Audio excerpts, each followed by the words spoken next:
you say Yukon to almost anyone, the first thing they think of is the gold rush, when about 30,000 men climbed the Chilkoot Pass and made their way downriver to the Klondike. Or they think of the verses of Robert Service. There's a land where the mountains are nameless and the rivers all run God knows where. There are lives that are erring and aimless and deaths that just hang by a hair. But the gold rush was just a flash in the pan. The Yukon is a river in the northwest corner of North America. It rises in the mountains just 15 miles from the Pacific Ocean and runs nearly 2,000 miles to the Bering Sea. Before the turn of the century, it provided the only practical access to a part of the country that was cut off from the outside by rugged mountains on three sides. Riverboats came up from the Bering Sea occasionally as far as Selkirk, and beyond that, you were on your own. Even before the gold rush, some traders and prospectors had come in over the Chilkoot and White Passes, and in 1898, the White Pass and Yukon Route Company began building a railway from Skagway over the mountains and around the rapids to Whitehorse.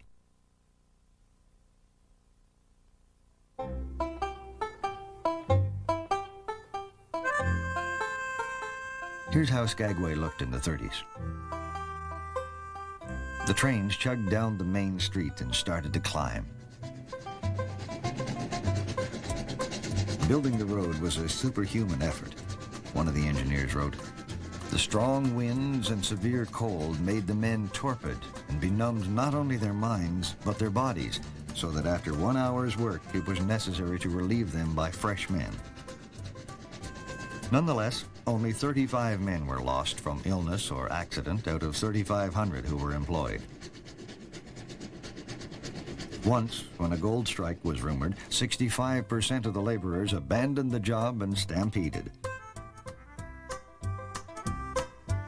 But the line was eventually finished in 1900. Whitehorse became the railhead because it was the head of navigable waters. Trouble was, for 7 months of the year, the boats were frozen in. The railway company ran an overland stage to Dawson. The route was over 400 miles, with a way station every 20 miles where you could get a hot meal or a bunk for $2. The trip from Whitehorse to Dawson took from 4 to 10 days, one way, depending on the condition of the trail. In summer, the river route took only a day and a half downstream, or 4.5 days upstream. It was 460 miles past Lake Labarge, Hootalinqua, Carmacks, the Five Fingers, Rink and Hell's Gate Rapids, and numberless bends and shallows. 2 months before breakup, a bull gang would arrive to get ready for launching. The first job was to chip out ice lodged under the hulls. The creeks and rivers broke up first, but the ice held on the lakes. To speed the breakup on Lake Labarge, they used to lay down lampblack mixed with old crankcase oil to absorb the sun's heat and melt the ice. Downstream at Dawson, the whole town would bet on the day and hour the ice would go out. These shots were taken in 1932, the year the Dawson dock was carried away.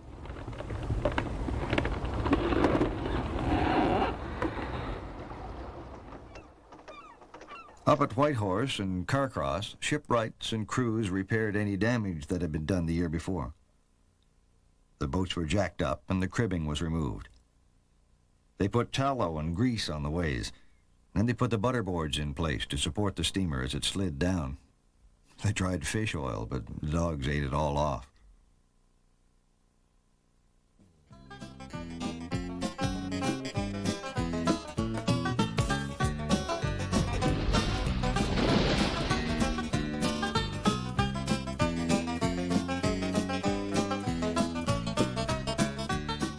It took 3 or 4 weeks to launch all the boats, with one going down the ways every 2 or 3 days.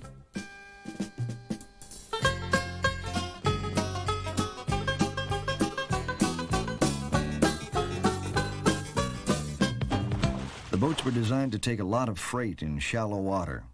Flat bottoms, no keel, shallow draft, with a prow shaped not to cut into the water, but to channel it under the hull where it was needed. The wheelhouse was well forward to get a good look at the river ahead. The first boats carried liquor and food for Dawson. Bills of lading for other cargo read like a mail-order catalog. And there was enough wood to fire up and reach the first wood pile downstream.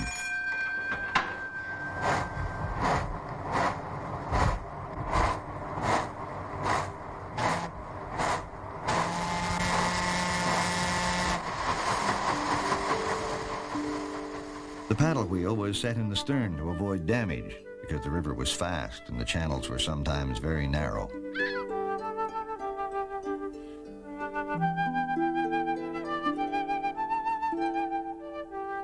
Usually by late May, Lake Lebarge was open and traffic got into full swing.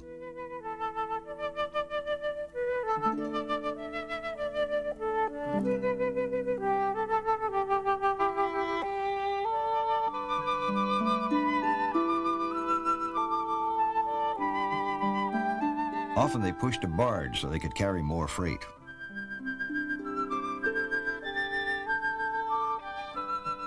One of the spring hazards was migrating caribou. Sometimes the steamers had to come to a full stop to let them clear the river. Five Fingers, an old-timer called it 5 huge rocks like sentries in midstream. First time down in spring, they'd likely put out a boat and take a look. The government did a lot of blasting on the cliffs to make the passage safer.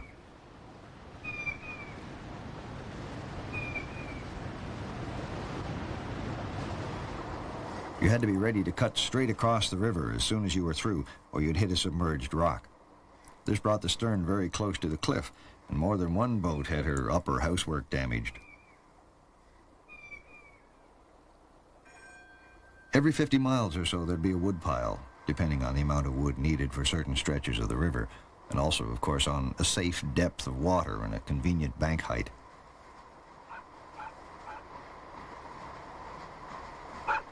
It was the deckhand's job to get the wood on board.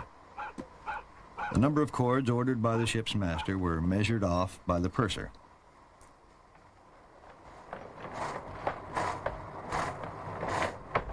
Each cartload was about 1/3 of a cord, and it took about a cord an hour to keep the paddle turning at roughly 22 revolutions per minute, which was about right so that you'd be pushing water and not air. The riverboats were the lifeline in summer, with stops all along the shore.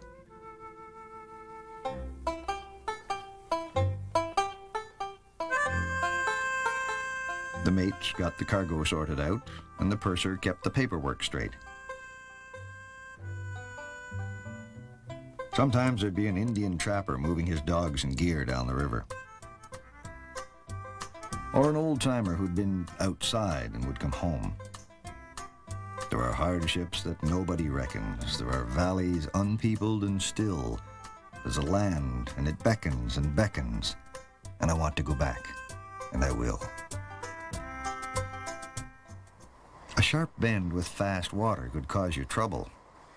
If you were pushing a barge, you had to jackknife it around by tightening the lines on one side and slackening off on the other.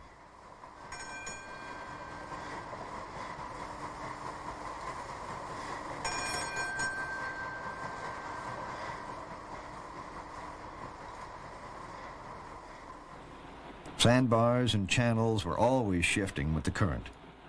Bill Bromley, the master of the Klondike, said, "After years of experience in this kind of work, you get so that you can read the water. Different whirlpools indicate different depths of water. That's what we're continuously on the lookout for. You've got to be on your own when you're on these rivers." 36 hours after leaving Whitehorse, Dawson City.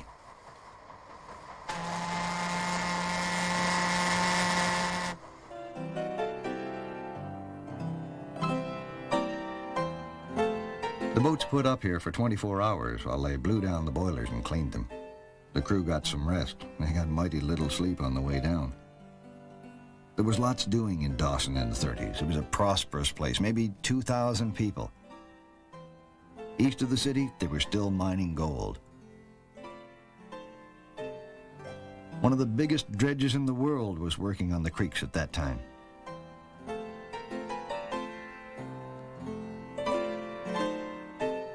At the Yukon Consolidated Gold Room at Bear Creek, they melted down the dust and nuggets.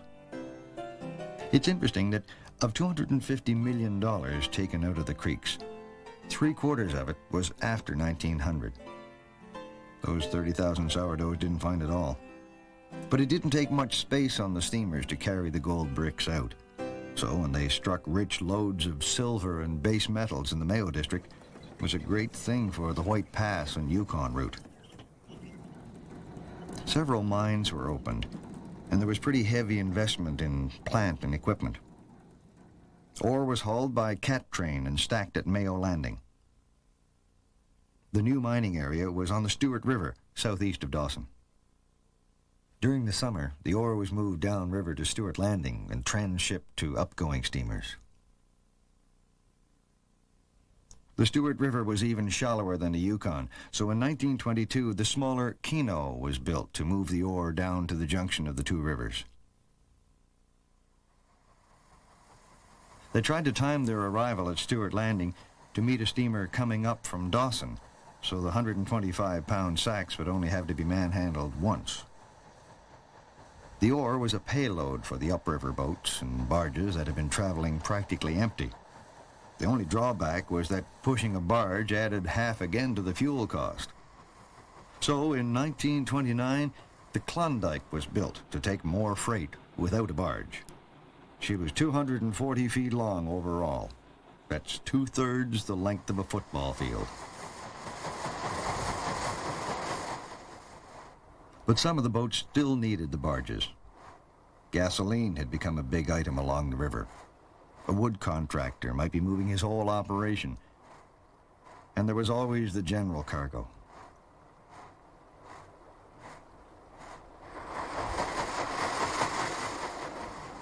Going upstream at Five Fingers, the steamers needed help. A 1-inch steel cable about 1,500 feet long was permanently fixed to the shore at both ends, leaving enough slack to be wrapped around a steamer's winch.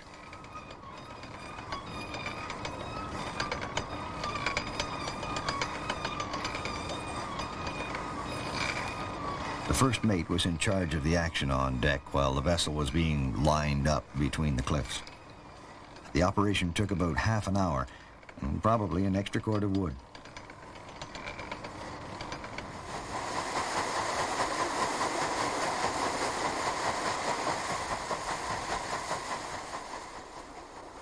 Because of the changing shoals and channels, in shallow stretches, deckhands were constantly taking soundings, both port and starboard. But a gravel bar could come up fast. If they ran aground, the first thing they did was reverse the paddles to try and wash away the gravel under the hull. If that didn't work, they'd get a cable ashore and fasten it solidly to try and winch themselves off. Sometimes they had to put out as much as 10,000 feet of cable.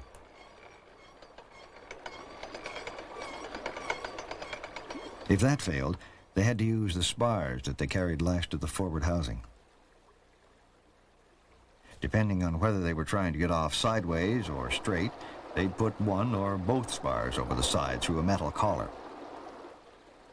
With winches and block and tackle, they'd actually hoist the hull off the bottom, then lurch forward 3 or 4 feet at a time, like a sick grasshopper.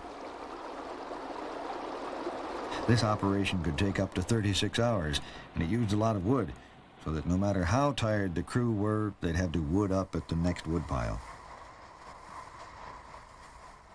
There was grounding, and there was grounding. That's the Casca in 1936. In the same year, the Klondike was holed coming around a point near Hootalinqua and sank in a few feet of water. No lives were lost, and the superstructure and machinery were salvaged to be used in the construction of Klondike II. She had the same broad beam for freight and square knuckles to prevent side-slipping.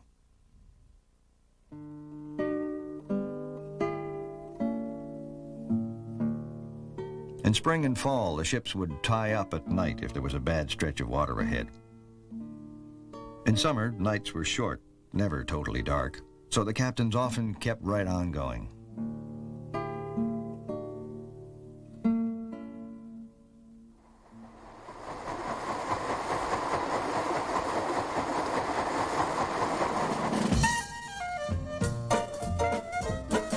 Though the Klondike didn't carry many passengers, the tourist trade up and down the river and in the lakes above Whitehorse was important to the economy.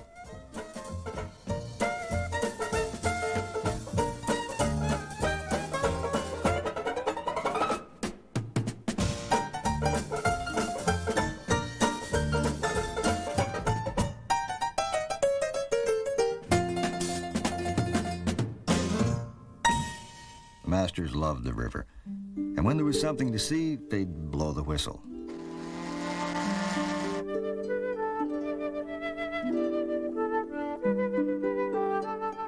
Sometimes a wood raft would float by, or a local fisherman would be out with his fish wheel catching salmon and grayling.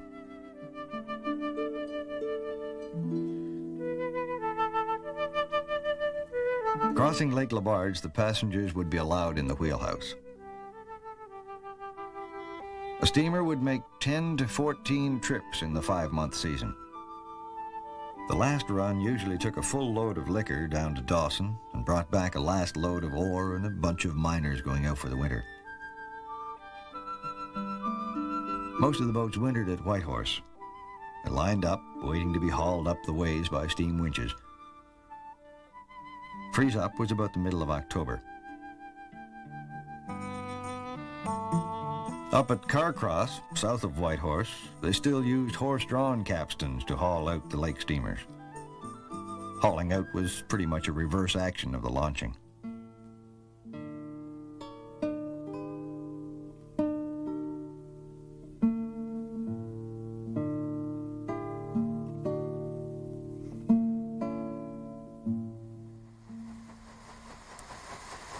Now, of course, we've got airlines and highways with big 18-wheelers rolling in winter and summer.